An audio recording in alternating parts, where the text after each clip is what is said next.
Welcome to The Social Lens, the podcast that pulls back the curtain on the invisible forces shaping our daily decisions.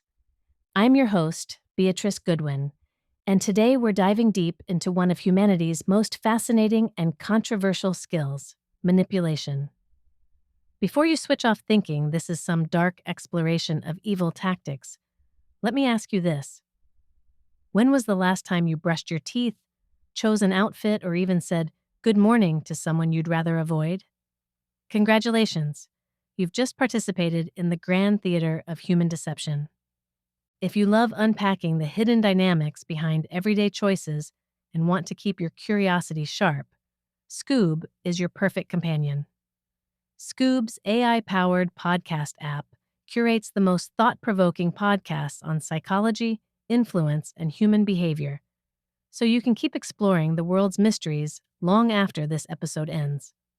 Download Scoob from the App Store or Play Store and see what's really shaping your world. So are you ready to never look at a simple conversation, a business meeting, or even your own mirror the same way again? Let's begin. Let's start with a question that should terrify every business owner. Why do your customers actually choose you? Most businesses will confidently rattle off their superior quality, unbeatable prices, or exceptional service. But here's the uncomfortable truth. They're probably completely wrong. In today's market landscape, there's scarcely any product or service that customers can't buy from another provider with comparable attributes. Even if you secure that coveted first-mover advantage, it typically evaporates within months. Introduce a groundbreaking innovation, your competitors will swiftly develop something similar, or even surpass it entirely. The shocking reality is that most businesses are genuinely clueless about why their customers remain loyal to them. If companies don't understand what drives customer loyalty, they're equally blind to why their employees stick around. This fundamental misunderstanding forces them into a dangerous territory, the world of manipulation. Now, before you picture some sinister boardroom conspiracy, let me clarify something crucial. Manipulation, in this context, doesn't necessarily carry a negative connotation. It's a widespread and often harmless tactic that we learn from childhood. Remember telling a friend, "I'll be your best friend," to get something you wanted? That's manipulation, a timeless and effective negotiating strategy that demonstrates even children understand its power. There are fundamentally two methods to influence human behavior: manipulation or inspiration.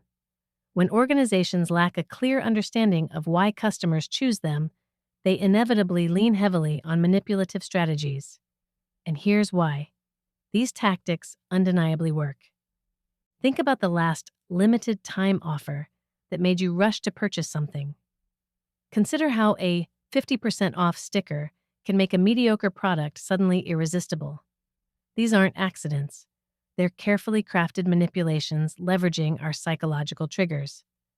Businesses routinely use price reductions, promotions, fear tactics, peer pressure, aspirational messaging, and promises of innovation to sway our behaviors. The manipulation is so pervasive that we barely notice it anymore. It's become the background music of modern commerce, playing continuously while we dance to its rhythm, mostly unaware that we're being led.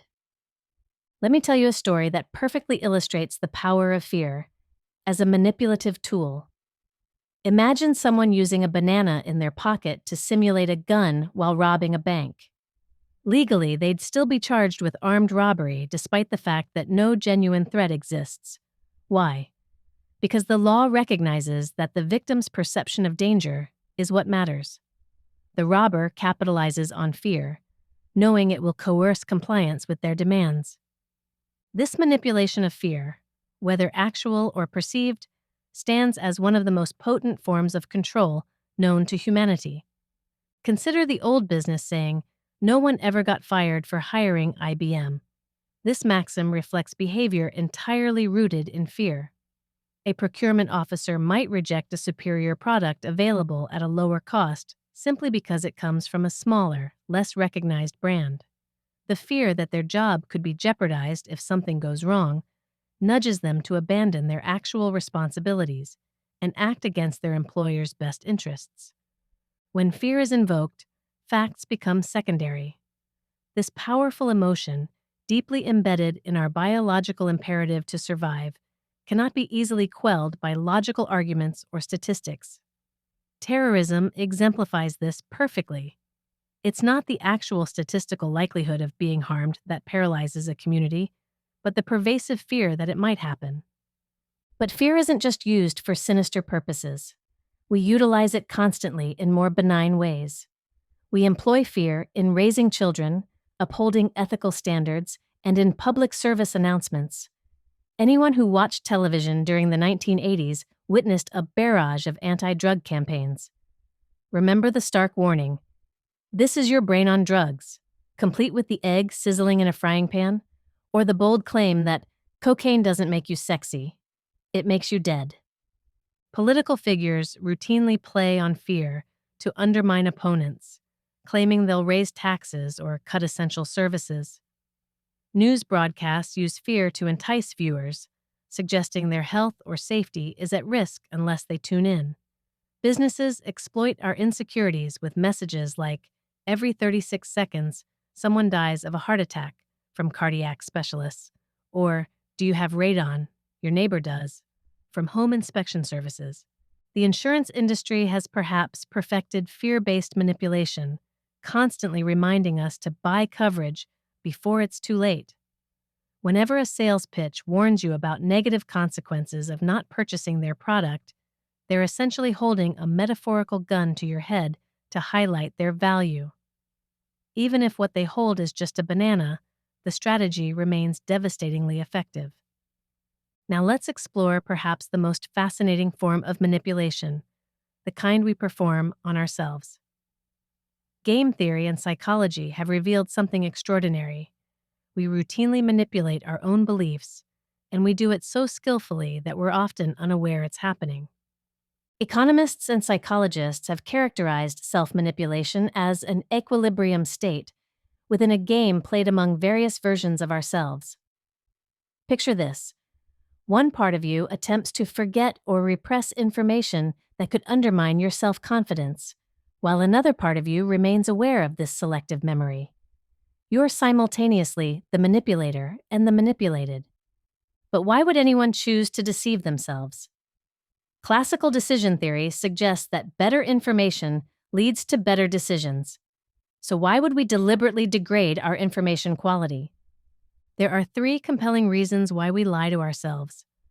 First, there's the fear of lacking willpower and the procrastination that might follow. Heightened self-confidence can partially offset this deficiency by providing the energy needed to act. If you truly believed you'd fail at that new business venture, would you even try? Second, humans experience what psychologists call anticipatory utility. We feel pain and pleasure before events actually occur. People derive joy from upcoming vacations long before they happen, and similarly dread scheduled medical procedures. This selective forgetting of potential negative outcomes can lead to a happier life, though it sometimes results in poor decisions like avoiding medical tests or neglecting safety precautions. Third, we have an inherent desire to maintain a positive self-image. We're invested in viewing ourselves as intelligent, attractive, and generous. This investment drives us to manipulate our memories, refuse to process unflattering information, or adopt behaviors that signal our desired character traits. The mechanisms of self-deception are remarkably sophisticated. We manipulate memory through selective encoding, strategic repression, or biased rehearsal. We refuse to hear, process, or pay attention to specific kinds of threatening information. We adopt actions specifically designed to signal the character traits we want to possess. This isn't necessarily pathological. Some level of self-deception appears essential for mental health and motivation. The key is understanding when our self-manipulation serves us and when it becomes destructive.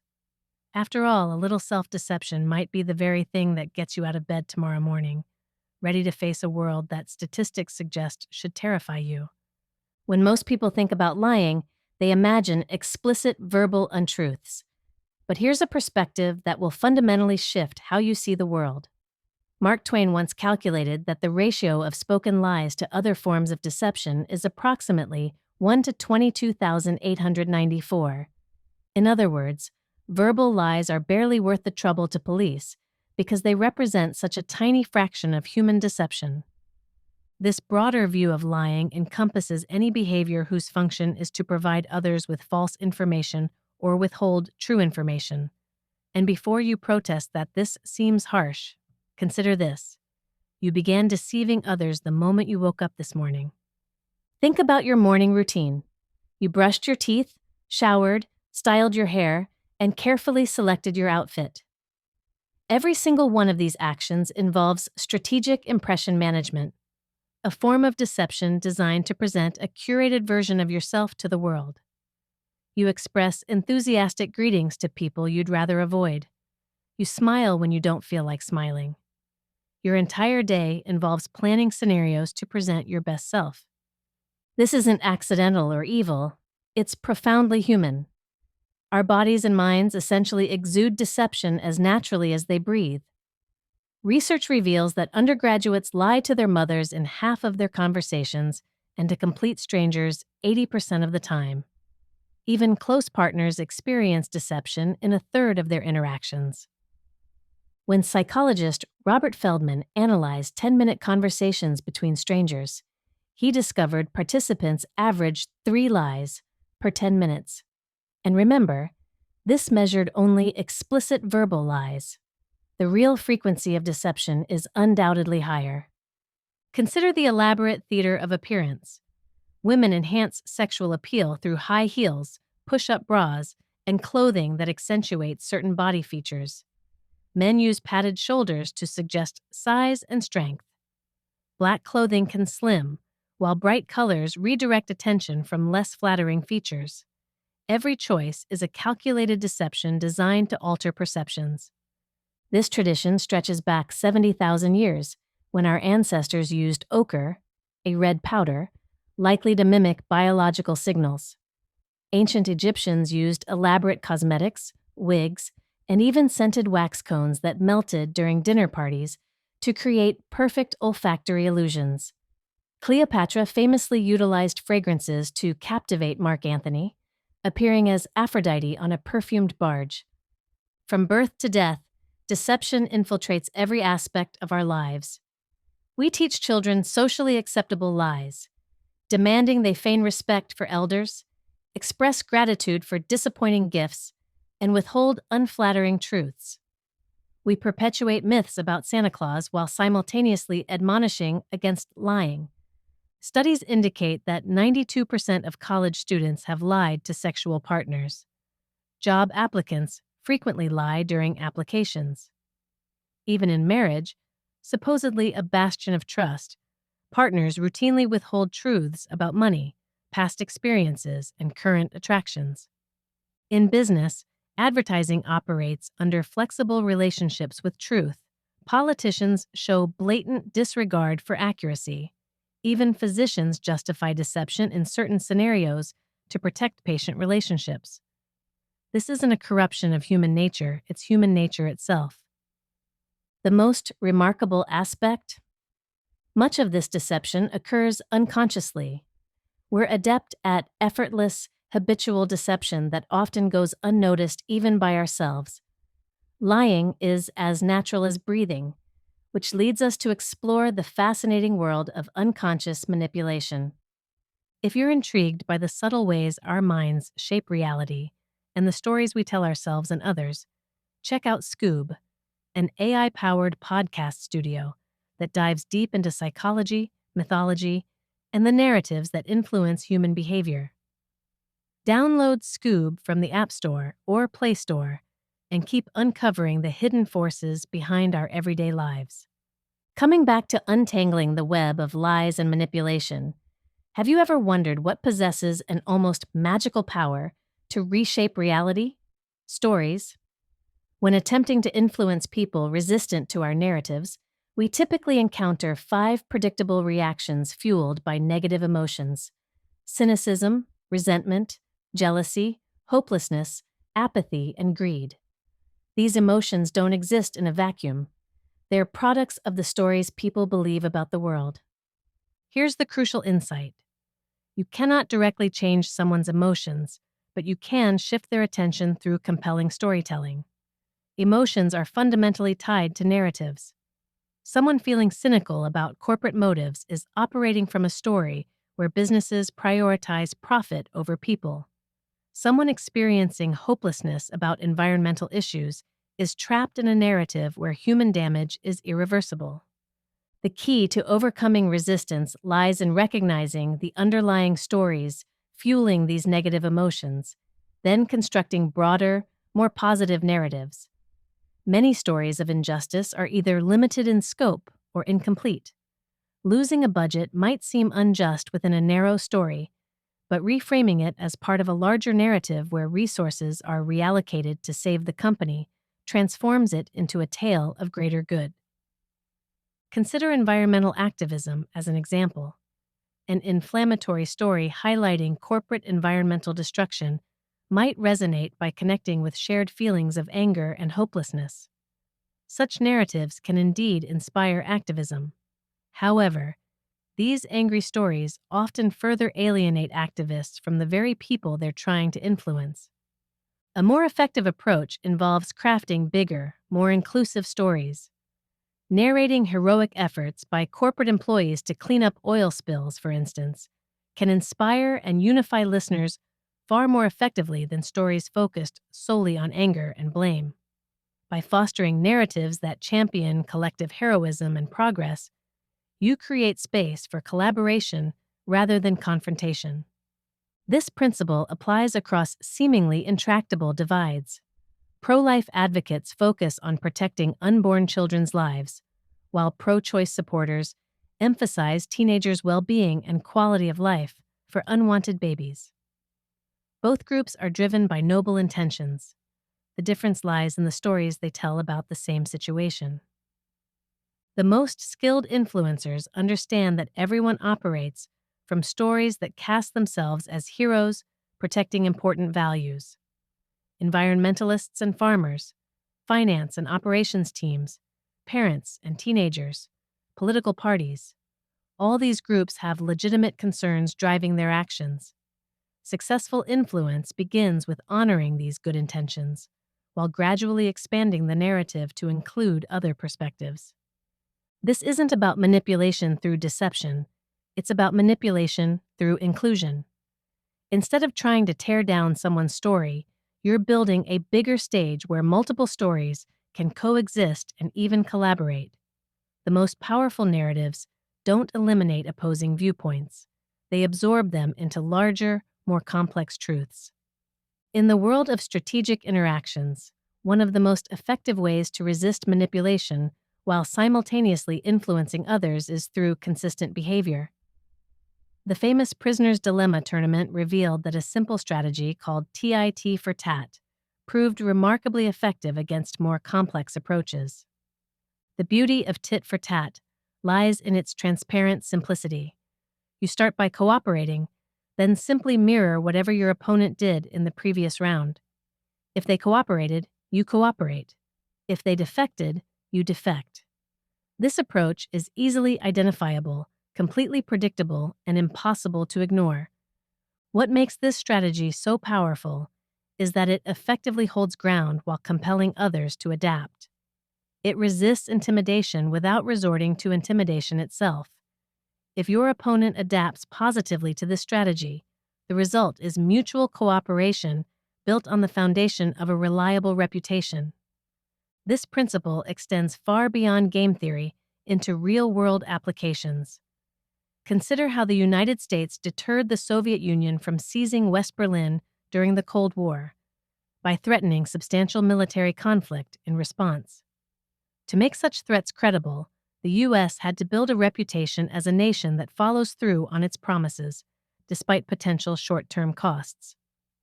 A striking historical example is U.S. involvement in Vietnam during the 1960s. A confidential memo outlined American objectives in South Vietnam. 70% was about avoiding humiliating defeat to maintain U.S. reputation as a guarantor. 20% was preventing territory from falling into Chinese hands, and only 10% was about helping the South Vietnamese people experience a better life. This reveals something profound about human psychology and power dynamics. Reputation, the pattern of consistent behavior over time, often becomes more important than individual outcomes. When people can predict your responses, they adjust their behavior accordingly.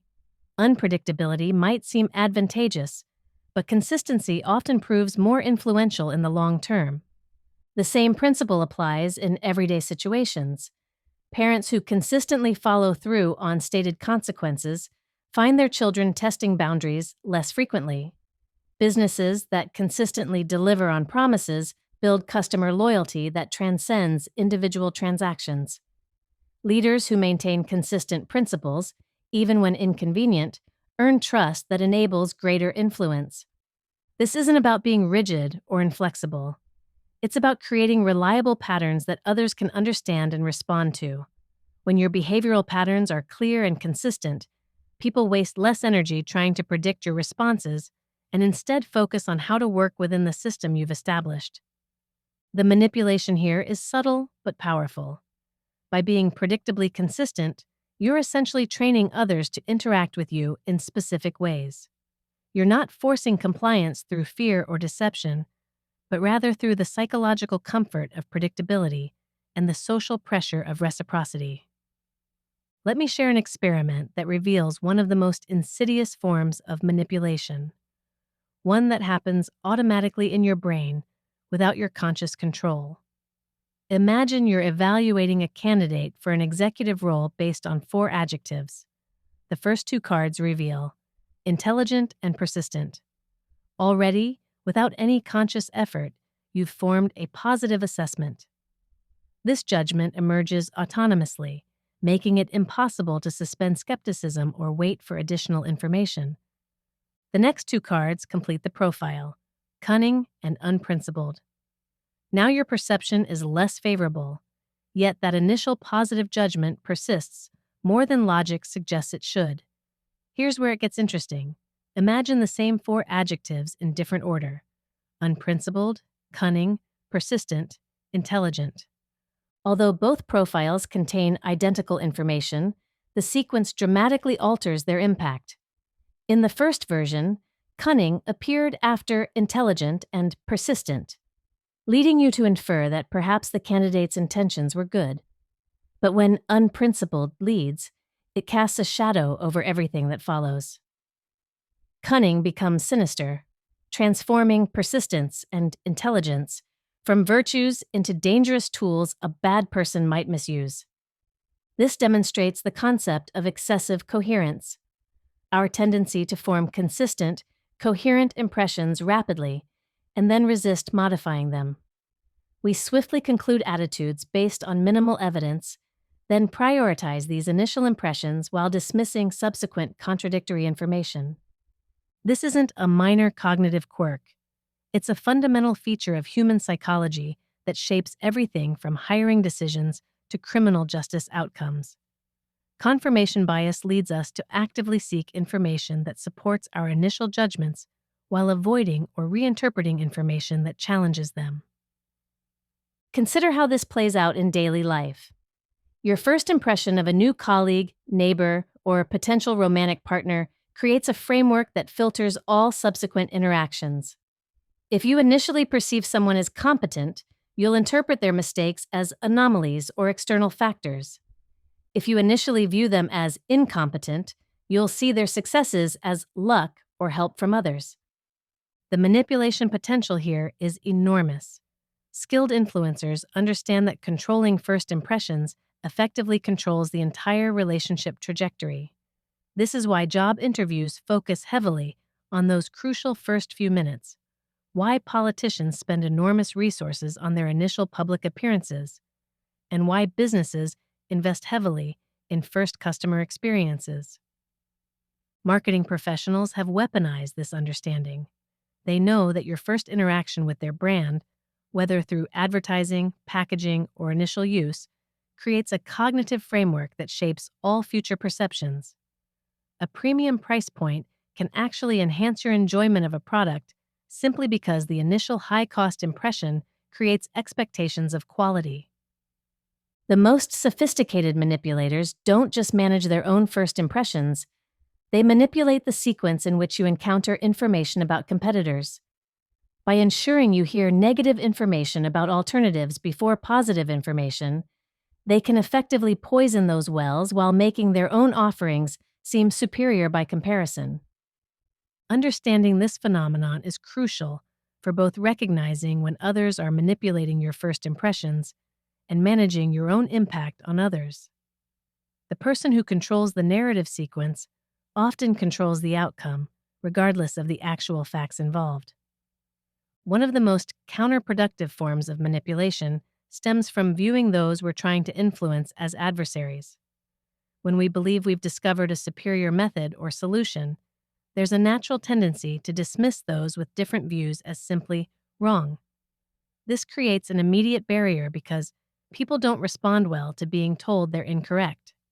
Whether dealing with senior leaders, government officials, family members, or neighbors with irresponsible pets, labeling them as adversaries immediately establishes a conflict-driven win-or-lose dynamic. In contrast, those who support our perspectives become heroes or benefactors in our internal narrative. We position ourselves as protagonists, automatically framing anyone who obstructs our goals as antagonistic. This binary thinking simplifies complex situations by attributing negative traits like ignorance, obstinacy, or laziness to our opponents. While this makes it easier to rally support among like-minded individuals, it's counterproductive for genuine influence, which requires understanding and collaboration. Consider environmentalists opposing construction of a chemical weapons incinerator at an army base. The activists view the army as indifferent bullies, ignoring community risks while pursuing their objectives. However, the Army's perspective is shaped by their responsibility to dispose of dangerous weapons safely while adhering to international treaties. Their concern for safety is evidenced by the fact that their own families live in the same community. This dynamic results in both sides viewing each other negatively. Activists appear reactionary to the Army, while the Army seems insensitive to activists. If tasked with bridging this divide, insisting on a "we are right, you are wrong" approach would be destructive, fostering mutual disrespect and hindering constructive dialogue. The manipulation trap here is subtle but devastating. By casting others as adversaries, we manipulate ourselves into approaches that guarantee failure. We become so invested in being right that we lose sight of being effective. The emotional satisfaction of moral superiority replaces the practical goal of actual influence. Effective influence requires adopting new narratives that acknowledge opposing viewpoints and positive intentions. Every party has values and motivations guiding their actions. The key lies in recognizing and honoring the good intentions and legitimate concerns of others, even when their conclusions differ from ours. This doesn't mean abandoning your own principles or pretending all perspectives are equally valid. Instead, it means understanding that most people operate from genuine beliefs about what's right or necessary. By respecting these foundational values, you create conducive environments for meaningful dialogue and potential influence. The most skilled influencers understand that changing someone's mind isn't about proving them wrong. It's about helping them discover how their own values might be better served through different approaches. This requires shifting from adversarial dynamics to empathetic understanding, recognizing that the person you're trying to influence isn't your enemy. They're someone whose cooperation you need to achieve your goals. As we reach the end of our journey through the landscape of human manipulation, I want you to consider something profound. You are now armed with knowledge that most people spend their entire lives unconsciously experiencing. You understand how businesses leverage your fears, how you deceive yourself for psychological comfort, how your first impressions trap you in biased thinking, and how the stories you believe shape your emotional reality. But here's the crucial question. What will you do with this knowledge? Some might feel cynical, realizing how much human interaction involves various forms of manipulation. Others might feel empowered, understanding the tools that have been influencing them unconsciously. Both reactions are valid, but I'd like to suggest a third perspective: conscious participation. Manipulation isn't inherently evil. It's a fundamental aspect of social existence. From the moment we wake up and choose our clothes to the way we phrase requests to colleagues, we're constantly engaged in influence and being influenced. The question isn't whether to participate in this system, but how to do so ethically and effectively. Understanding these mechanisms allows you to make more conscious choices. When a fear-based advertisement tries to manipulate your decision-making, you can recognize the tactic and evaluate the actual merits of what's being offered. When you catch yourself manipulating your own beliefs to avoid uncomfortable truths, you can decide whether that self-deception serves you or hinders your growth. In your professional life, you can choose influence strategies that honor others' legitimate concerns rather than trying to bulldoze through opposition. You can craft narratives that expand understanding rather than creating division. You can build reputations for consistency that enable long-term cooperation rather than short-term wins. Perhaps most importantly, you can recognize that everyone you meet is operating from their own stories, fears, and self-deceptions. This doesn't make them weak or foolish. It makes them human. Armed with this understanding, you can approach conflicts and disagreements with greater empathy and more effective strategies. The ultimate manipulation might be this: understanding these forces doesn't free you from them entirely, but it does give you the power to choose how you engage with them. You can manipulate consciously rather than unconsciously, ethically rather than exploitatively, effectively rather than clumsily. In a world where influence and manipulation are constants, the most powerful skill isn't learning to resist all influence. It's learning to recognize, understand, and consciously choose how to participate in the eternal dance of human persuasion. Remember, every interaction is an opportunity to practice these insights. Every conversation is a chance to notice first impressions forming, stories being told, and influence being attempted.